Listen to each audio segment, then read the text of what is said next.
파티 원이상, 드림 조중현, 크리에이터 장현우, 라그날로 신이범. 아프리카 TV 브레이크업 스튜디오 라이브 2020 GSL 시즌 1 코드 S 쇼다운.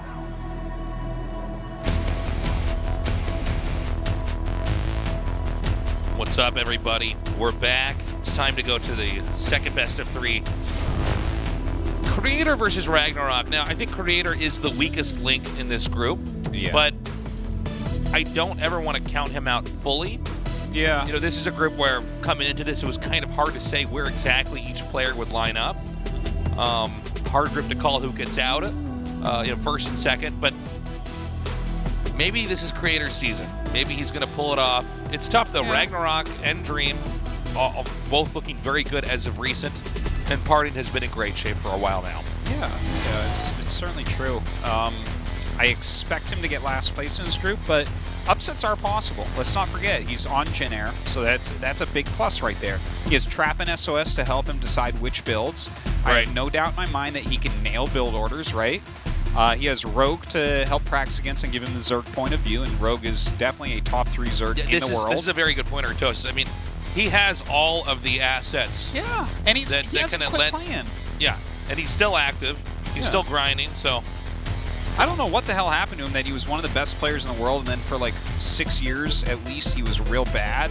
Well, he's and not now bad. He's like it's finally like, coming back. Yeah, he's not literally bad, but like compared within the top 32, but not within the top 16.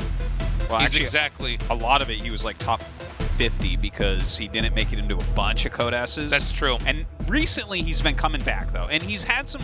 Remember the Super Tournament? He played really well in this Super Tournament. Was it last year? It wasn't this year, obviously, but like last year or the year before, he did like a really good Super Tournament. So he's like, he is coming back now to some good form, but RagnaroK is like the new guy. Yeah, no, RagnaroK's very hot right now. Yeah. He's real good. You still haven't seen Zoolander, right? No, but I need to.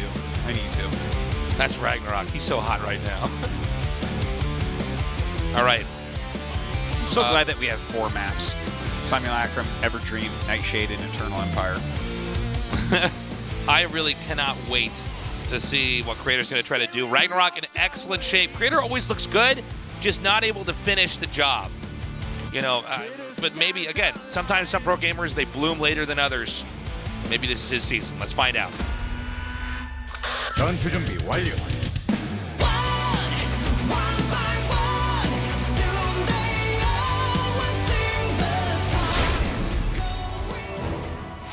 퍼포먼스로 앞서가다 LG 울트라 기어와 넘버원 에너지 드링크 핫식스가 이번 전투를 지원한다고.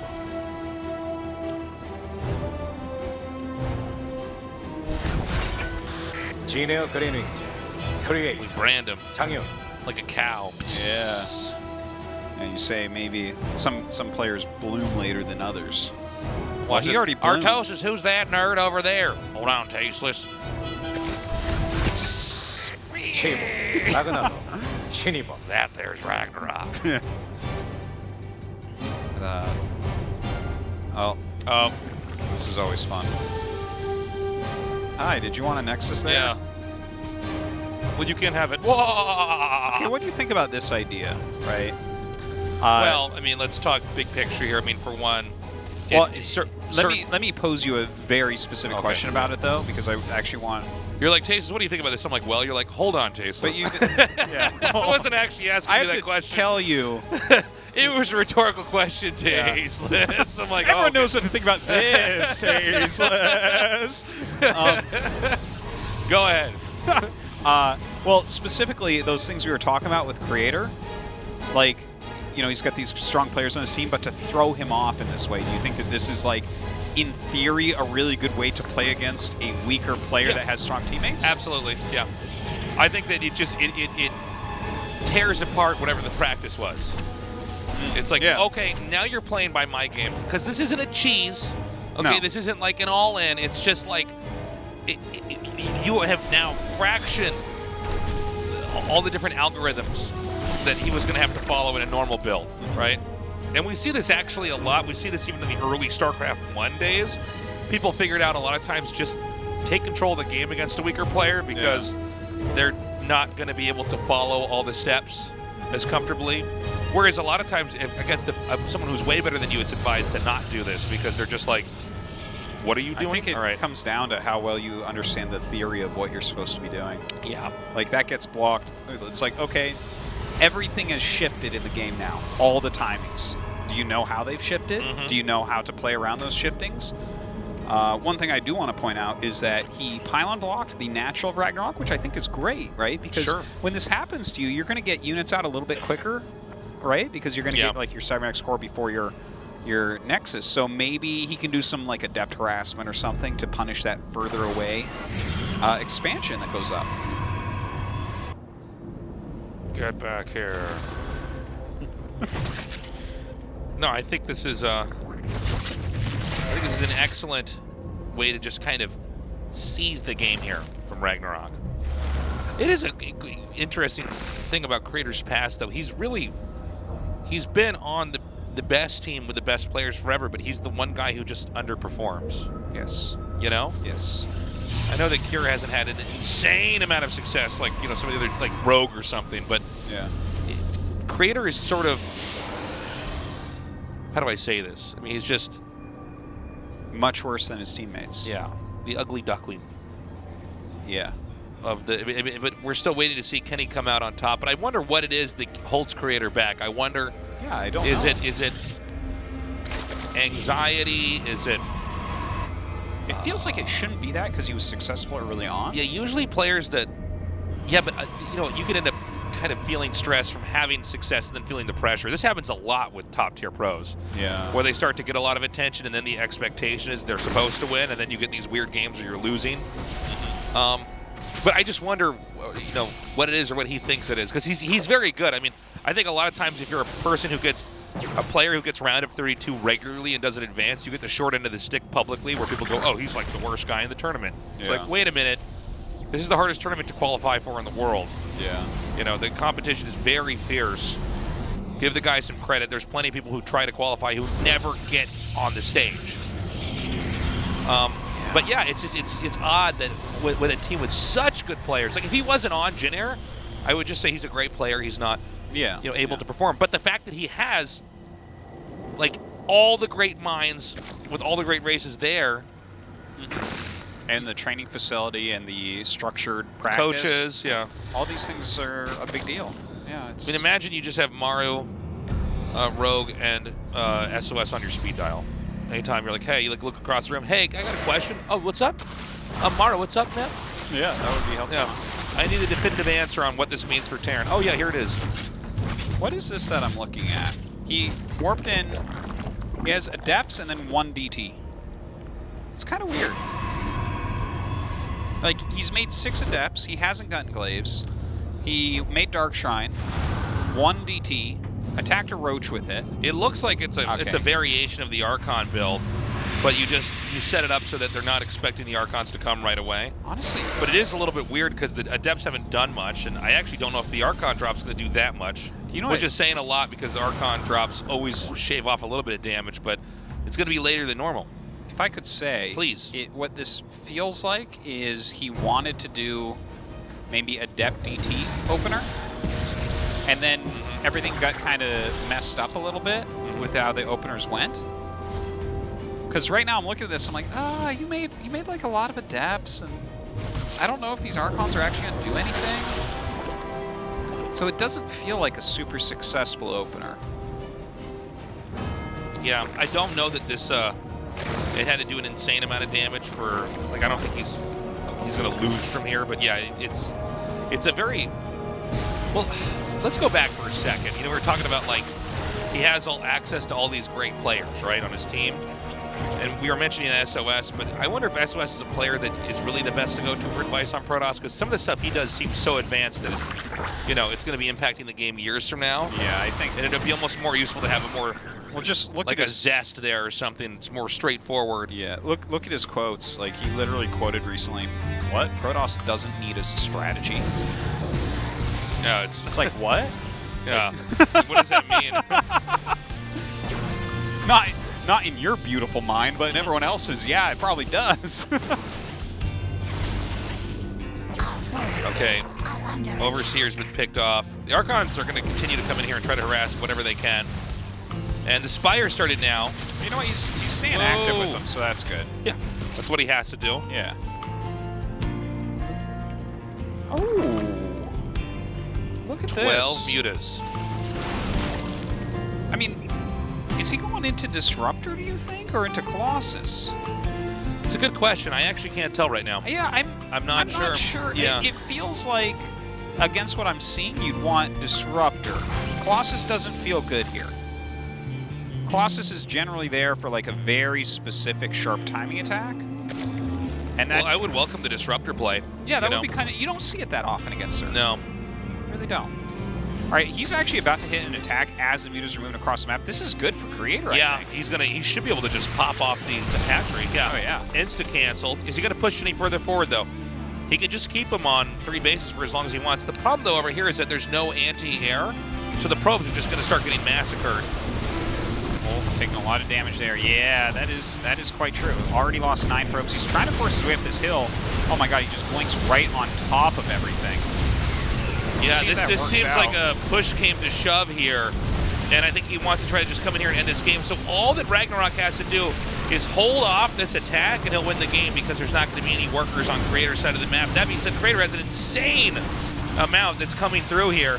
Look at this. Now the mutas are going to try to take out the pylons, which are powering the reinforcements that'll be coming in via the War Prism.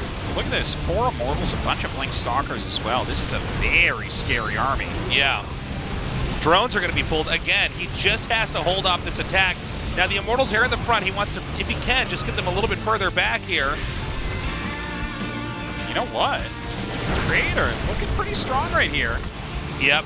Well, I mean, the mutas are doing so much, though. Yeah, well, here's the thing is that, like, he's actually going to try to just keep his main. And I think if Stalkers keep coming out, can't you just eventually go back home and defend and just remake everything, right? The mutas aren't going to be able to kill everything. No. There's no way. Like, I mean, with this one shield battery. The army for Creator is better than the group of Mutalisks here for RagnaroK. And I think, if I'm seeing this correctly, well, he's going to get him down to 1 base, right? Right. I'm pretty sure. Where's that Prism at? The Prism is actually not with the army. I'd love to see just or minimal juggling right now with the Immortals. There it is. Is it here I am, Artosis? Watch this. Like, here's some minimal juggling. Yeah. That is certainly minimal. That was actually some great juggling there. Does he have enough? I mean, whenever you have War Prisms and Immortal, the answer is always maybe. Maybe or absolutely, definitely. Yeah. It's never right now, I'd say absolutely, but if it was just 1 War Prism and 1 Immortal, I'm like, dude, he needs to kill that hatch. He cannot let that hatch live. That hatch is not allowed to live. Kill it. Yeah. Juggle! There's no reason to do. What else are you doing right now? Please keep your Immortals alive. I actually think that we might see if he gets the Stalkers count down, then the mutas just win the fight, right? So, like, does he actually then take this game? This is it's 5 probes to 21 drones. Well, this is a really hard one to call. I think actually, yeah, I think RagnaroK wins. Oh my god. Because, yeah, oh my god, what a game. Great play there. And look at RagnaroK smile. And look at Creator, head in his hand. That is a frustrating one. That was, like, he should have won that game. He, like, I thought he was going to win that game. Here's the problem that I really saw there. He both didn't micro that well on the attack, and didn't defend well at home. Correct. It's like he split his time exactly wrong. Yeah, exactly I think wrong. You're right. Like, if he had just, I don't know, made 2 cannons at his 3rd base, or put all of his effort into microing his army. Yeah, either one of those, I think he back. wins. I think you might be right about that. It's a funny concept, but yeah, like, you really just have to control perfectly, and you will crush them. Because I thought, yeah, if he has, oh my god, look at Creator. Dude, he's tilted. He should have won that game. He should have won that game. Here's the thing, too, like, that's psychologically pretty disorienting to lose a game like that when you were, going to win game 1. Look at it, man. He's so upset. Yeah. Definitely tilted here. I know those feels. It's like, all those things we talk about, They hit him harder than us. We only think about Creator when he's playing.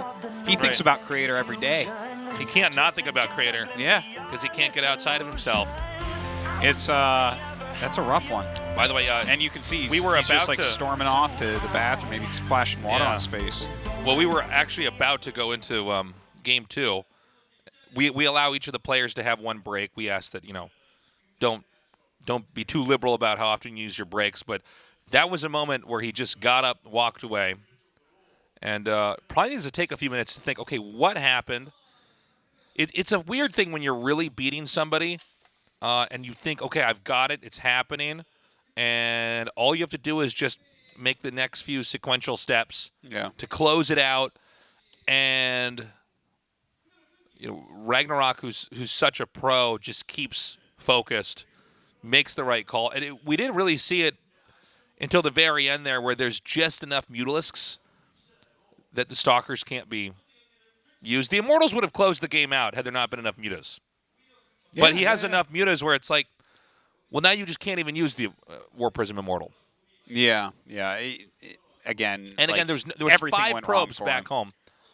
Well, he didn't defend and he didn't micro that well at the attack, so it's just, you put all that together. That was a game that probably in practice he would never lose. Right. Against anyone, really. I mean, that's... Yeah, I really feel like he should have been able to win that one. I mean, good on RagnaroK for staying calm and pulling it out, but I understand why he's upset and why he's kind of taking a break, and he should be taking a break, because if you just queue into this next game immediately, probably not going to go that well, I'm worried, though, for Creator in the rest of our games now.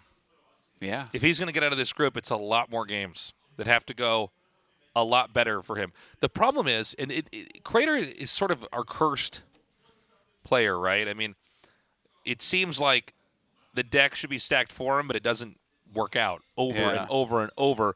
And even in that last game, I mean, Creator was basically winning. I mean, there was moves that RagnaroK did that were really smart, but usually if your army is just strong enough, you kind of battering ram your way through there and close it out. Or after you've killed off all the bases, you just go back and remake probes. But he didn't quite have that right balance of units. Sucks.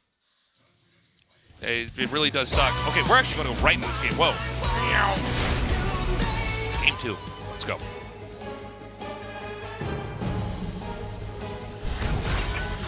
진에어 그레이닝 크리에이터 장윤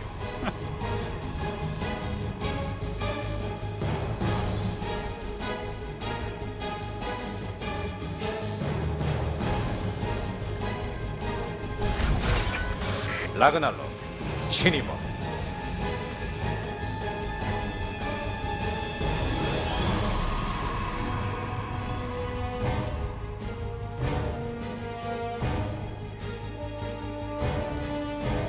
So here we go, Tastes.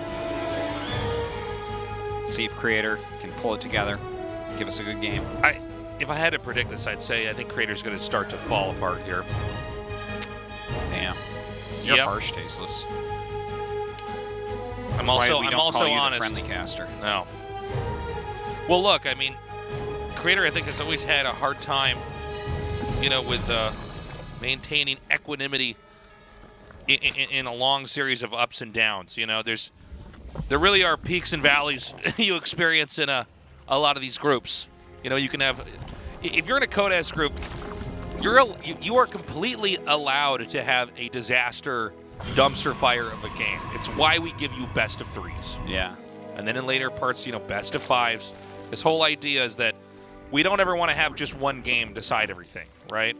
Because everybody's lost somebody who was much worse than them. Depending on the decisions, you think, okay, I shouldn't have done that, or that was too risky, or I forgot about this one thing. But if you give me another shot, if you make it a best of 3, and in this case we put them in groups so they're moving around, so it's not just like you get stuck with, you have to face Maro at the start, and we never get to find out where you would have been because it's a straight up bracket. But the problem for Creator is he doesn't seem to bounce back from that. I mean, we've had players like SOS, for instance, although he's not in this tournament anymore, we've had games where things completely backfire or look really dumb, right? And whatever he was trying was so crazy it didn't work out. But then he'll just come back and do something even crazier the next game, and it works. There's an ability for pros to stay unfazed in these high-pressure situations, in moments where a loss can be humiliating. Well, I think he definitely is feeling that here. Yeah, but I worry that maybe Creator can't pull it back together. I hope he can. Yeah. Here's to hoping. I want him to do well, show what he's got. Oh my God, he's getting Blink first. Cool. This is some fresh stuff we're looking at right here. This should be a 2-base all-in. I like it. Yeah, there's just nothing else it would really be. Okay, I think that having a nice, strong, decisive game 2, maybe this is the way back to the path. The way back to the path, you say? Yes. Is that too deep for you, Taste? It was too deep, man. Yeah. Maybe this is the way back to the path. Yeah. Could be. A path to victory, a path to loss. Path to sadness and sorrow. A path to growth. Maybe. Yeah. A path to the round of 16. A path to love. Could be. Who knows? Maybe. Man. Maybe there's someone special out there that loves Blink all-ins that's watching this right now, and she's gonna fall in love. Yeah. There's a Roach Warren coming down here as well. The 5 gates are coming, so after the gateway explosion finishes, the gateway bloom, as I like to call it. Bloom. Yeah. It's like algae. Oh man, we gotta pour bleach on this base. If you're a Zerg player, absolutely. Well, this is gonna be fun. The Roach Warren's finishing up, and he made the 1 gas of the natural to kind of where the Overlord could see it. This is exciting, because especially if you see this coming out, even if he sees the Prism, right, you don't automatically think that has 4 Blink Stalkers in it. Yeah. Right? That's the last thing you think. It's more likely literally to be anything. And let's also remember what game 1 was. It was 3 Adepts and a DT. There's a whole art for him too, you know, having a sequence of builds in a series that, so you can throw them off. Yeah, he knows now. Yeah. He's like, are you really Stalker all in me, or is there going to be Adepts next with Glaives? Yeah. Okay, he's coming in now. Oh, the Ravager's just now finishing in time. First Roach goes down. Nice blink away. Now, the art to making this work is to just not lose Stalkers. You have to keep blinking them away, and eventually the damage begins to stack. It begins to snowball, but you have to be careful because a few missed clicks, these Stalkers are actually very brittle units. The Lings come in here. Remember, the Stalker Blink cooldown time is actually pretty long. Oh, I don't feel like he's microing all that well right now. Okay. Yeah, he chased him pretty far back there. Yeah, and he like lost a Stalker in there. He popped some into the Prism, which is like the extra blink. But you know, if you watch like the best Protosses in the world, those ones will be popping right out to shoot again, right? And he'll just sit there and kill with it. But this is a lot of Stalkers. Let's see what he gets done. Oh, good snipe there on that 1 Ravager. I actually think he's over blinking here. Oh, look at that. He actually just saved his Prism. That was huge. Yeah, that was a great moment. You know, the problem is that he's blinking in chunks. Yes. Do you see that? He's chunk blinking. Yeah. You want smooth blinking. Yeah. Not chunky. Yeah. But yeah, you're definitely right about that. A bunch of spines coming up. He catches all of the Ravagers that were trying to snipe his Prism, and that is so big. I cannot even overstress. Now he's adding in a few Zealots to tank some of these Zergling hits. I think that's a great idea. Now the Zealots are going to allow the Stalkers a lot more time to just hold their ground. Okay, but the Lings are going to go around, and that's actually going to be problematic here. But he chunk blinks away again. He's starting to do some much better blinking right there. I think he's going to win this. I think that's enough Stalkers. But hold on. He needs to get these spine crawlers up here. If the reinforcements can get here in time, no, he's going to be pushed back. He should lose his spines now as well. Yeah, he just has way too many Stalkers at this point. Not the best execution we ever saw, but good enough. Had some moments of very good micro in there as well. You can see he's very relieved with that victory. RagnaroK doesn't seem to mind that much. No. Maybe a little bit surprised. The right side of his mouth up a little. Oh, he had a little half head shake. Yeah. A little half head shake. Like, I know that very well. I've lived here a long time. Yeah. Now, you know, with Creator, at least from what I see, and I try not to psychoanalyze too much, but it really does. His groups are always a huge emotional roller coaster for him. You know? Well, What do you think mostly it's downhill, though, the whole way, which is the fun part of the roller coaster, but not for creator. Yeah. It's ups and downs, and then eventually he discovers that roller coaster was never finished being built. All right, Nightshade, our final map between these two. Who do you think takes it, Tasteless? RagnaroK. Next Oh, question. Tasteless. How could you say this? Tasteless. I got a story, but we got to start this game thinking about roller coasters. Okay. Nightshade is where we're going to have our final match, at least for now, with these two. Again, the winner party is waiting for the victor of this group. Will it be Creator? Will it be RagnaroK? Let's find out.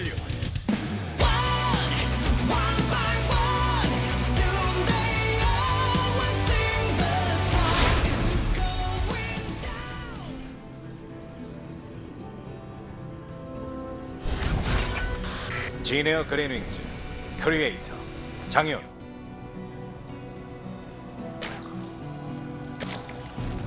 He's hacking the mainframe. Oh my God. That was a hacking the mainframe face right there. Yeah. 신이범. But we'd need like really bright green light Yeah. on his face and like words scrolling on his glasses. That's right.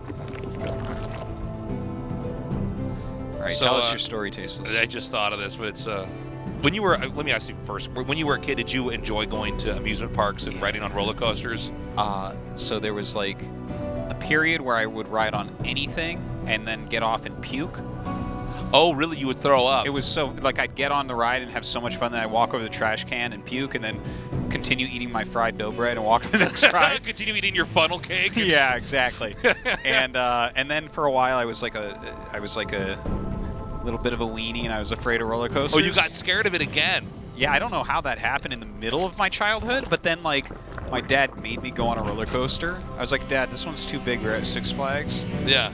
And he's like, oh, okay. Well, just stand in line with us while we're waiting, and then when we get to the front, you don't have to go on. I was like, okay. And then we get to the front, I'm like, okay, Dad, I'm not going to go on now. He's like, yes, you are. Oh, wow. And then after that, I loved roller coasters ever since. Yeah, once you do it one time, it's fun. Yeah. But I remember I was super scared to go on roller coasters. We go to this place called Worlds of Fun. That sounds amazing. Yeah, it was Worlds of Fun. But I would ride on the roller coasters, and we bring all my friends. We go there for my birthday. This is when we were like in elementary school, like 3rd grade. You know what I mean? 4th grade. Yeah. Barely tall enough to ride on the roller coaster. And I remember I had this friend that would come, and he was scared to go on, but it was always kind of this embarrassing thing because there were 8 other young boys. Yeah. And there's like the one guy that doesn't want to ride, and so this kid, who's my friend, still to this day, but he said, I know I'm scared to go on roller coasters because my uncle died on one. And we were like, what do you mean? And he's like, oh, well, it wasn't finished being built. And it's like, now that I'm an adult, I'm like, oh, he's lying. But it's like he's trying to. Oh, but we man. were like, no, that didn't happen. Damn. And then this kid kept lying for like 2 years about having an uncle that died. And like we just kept asking, like, no, that doesn't make any sense. What do you mean? Like they started the roller coaster and it wasn't finished? Like nobody knew it. Why was the park open? Why? What are you talking about? Wow. Yeah. I just thought of that when I. Yeah. I feel bad for him. That's rough. Yeah. We made him go on the roller coaster eventually. Did he like it? Yeah, he liked it, of course. Oh, there you go. Perfect. No kid Peer gets pressure. off the roller Peer coaster like, pressure won never again. Peer pressure is the greatest. It's the best, man. By the way, we've got Adept Glaives coming, but there's 18 Zerglings, Tosis. Yeah, it's quite a few circles. Stay Tasteless.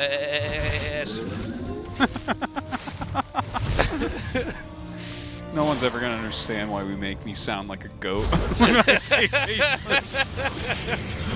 We spend a lot of time just imitating each other and impersonating each other when we're not on air, guys. Now, 5 drones. He's not committing to this after this, and he's going to try to come up here and hit hard. Now, he's going to have enough pylons that he can basically sandbag this. Yeah, his re-wall is really, really ugly. His initial pylon is placed kind of early there.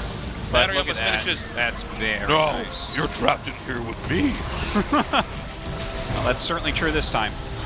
Glaives are on the way. Look at how many lings he's killed off. Tasteless. This is for you, Tasteless, not believing in Creator. Well, I think I'm not believing in RagnaroK right now. I don't know about that attack. Yeah. Well, you were saying RagnaroK was going to take this. But now look. Well, You're the laughing stock, Tasteless. I guess that is the proverbial egg on my face, Artosis. That's for sure. Wow. Now, he's just going to take a third here. I like this. He's going to do everything, man. He's got a bunch of lings. No drones mining there. Thank you, JYP. But there's a few lings here. Yeah, look at that. There's drones over there. Oh, back over here. Yep. Make anything sound stupid. Ooh, Dark Shrine. That's cool. Will he just go for Archon Harass here? Well, I think you're going to try to get the DTs to work, and then, of course, go into the Archons afterwards. And look at how many Lings and Roaches are being made. The Dark Shrine is actually going to be fantastic against this. Yeah. Yeah, it should be pretty hard to punch back as RagnaroK in this position. Again, though, what I'm less interested now is like this position. I want to see how Creator can carry it out. Well, I think what might happen here, because RagnaroK is only making units, man. He's on 42 drones, and he's just going to attack. The Dark Shrine's going to finish up, and that's going to be good for anything, whether it's defending or attacking. Now, what's actually there to protect the third, though? Because the third should fall. Third should fall. Okay, if he cancels the third right now, he canceled it. Beautiful move. Wow, clutch. This is really good. Like, Creator's going to get him, Tasteless. What is that? He's going to get him, Tasteless. He's going to get him, Tasteless. He's going to get got. Yeah. Now, you know, that'd be so sick if he just got rid of this Cybernetics core. Well, he'll probably get it. See you in hell, Cybernetics core. Yeah. Here comes the DT, though. This is going to make it a lot harder. I wish that he had just sent the Prism across the map, but maybe he feels like he needs it for defense. Oh! So 1DT is going to stall this out, but Creator on 2 bases, RagnaroK on 3 now. The Cybernetics core is being remade, which is it's kind of a weird interruption because, you know, Cybernetics core allows you to make everything else in the rest of the game, basically. Yeah. So you have to, when you lose that, it has to be remade. Okay, well, the DT chases everything back. There are spores up now, though. He immediately rushed into 3 spores as well as the lair when he saw that. Some mortal harassment time. Wow. Wow, he just can't kill anything. Yeah. He's like completely surrounded, and somehow he's fanning out units in every direction. So he sees the time that the third base is going to be taken down here. The harass has not really done that much, to be honest with you. I mean, it's keeping Zerg busy over here, but I think Zerg can basically fend this off and then set up another attack and hit that third base again, right? Well, I think he's actually going to sit completely defensively now, because he kind of already did all of his aggression. None of it's actually worked that much other than canceling a third base. So I think if you just sit back with your big army, like he droned up to a really reasonable amount, 64. And if he can just defend the next attack that comes, like if he kills off the army, then this becomes a winnable position. He's going to try to come forward again. That's a lot of rage. Yeah, that's a lot. By the way, Creator's done a really good job throughout this series of keeping the Warp Prism alive. Very important. Yeah, he has The easiest done way that. to completely have the game backfire and blow up in your face is to lose that Warp Prism. Yeah. Don't want to do that. Now, is this actually enough to just kill that? No. You like how I did that play-by-play? Is this enough to I was like, kill is it enough? Nah. And then as he moves away, I'm like, nah, it's not. You know. Reminds me of the. I'm playing RagnaroK subconscious here. Oh no. And I hear was Creators. He's like, did I leave the iron on? And then the Warp Prism goes down. Oh god. Okay, so well, he just lost 2 Immortals and his Prism for free. Yeah. Just to some Biles. That's painful. You know what's really good is 2 Immortals and a Prism. Imagine if you had 5 Immortals here in a Prism. I mean, same work down. Yeah, I think we're getting close to a killing blow here. I think RagnaroK, everything's falling into place here. You think he's going to kill him? I think he might. I think he might, man. This looks pretty good. This is a pretty good Protoss army, Tasteless, too. I don't know why you hate Protoss armies, Tasteless, but this is a good one. Here we go. He's coming in. A lot of the Banes get through. They are going to connect on top of some of these Stalkers. Okay. Right now, RagnaroK basically like took 2 slices of bread and put them in between Creator's head and then bit his head off.